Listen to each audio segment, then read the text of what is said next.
Hey everyone, John here. I'm going to go real quick on wheels for Jeep WJs. So here's my little chart. So if you look at a rim, basic understanding, you've got your rim, the outside bead, the center flange, that's how you measure the back spacing. So from that point to there, and the offset is an invisible line down the middle. That's your offset. The OEM Jeep rims came in either 16 with a 6-inch back spacing or a 17-inch rim with a 6.25 back spacing, both at an offset of 50.8. I've seen people run anywhere from 15 to 20-inch rims. Those are popular takeoffs for a lot of rims, and the 15 are good for steel wheels, steelies.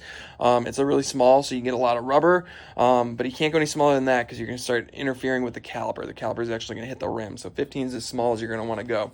5x5 bolt patterns, that means that they're 5 bolts, and then if you measure from the center bolt hole to where the center is right here, that's 5 inches. And Jeeps came in either 5x5 or 5x4.5.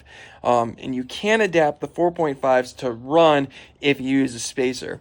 So a spacer is going to go on this inside here and effectively change the back spacing. So I run 1.25 inch spacers.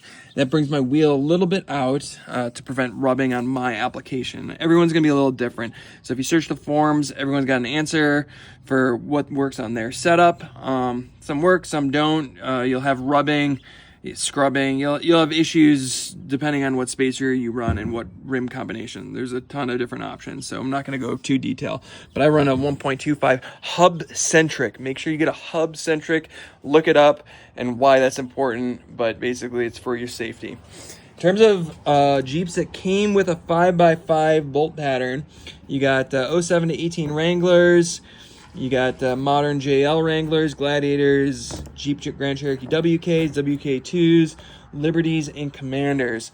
So there are a lot of options on Facebook Marketplace and used to get takeoff wheels, and that's exactly what I did. I got a set of 5 of these Wrangler Sahara wheels, which are 255 70 18s for $300 for a set of 5. For the JLs, I think I spent $700, and then the JLs are right here, 285 70 17s. So these are great for off-road.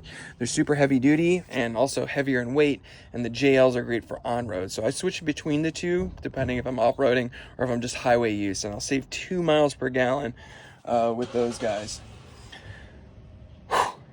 You're gonna have rubbing. Check the forums and see what people are doing, and then you're going to trim accordingly. Anyway, hope that helps.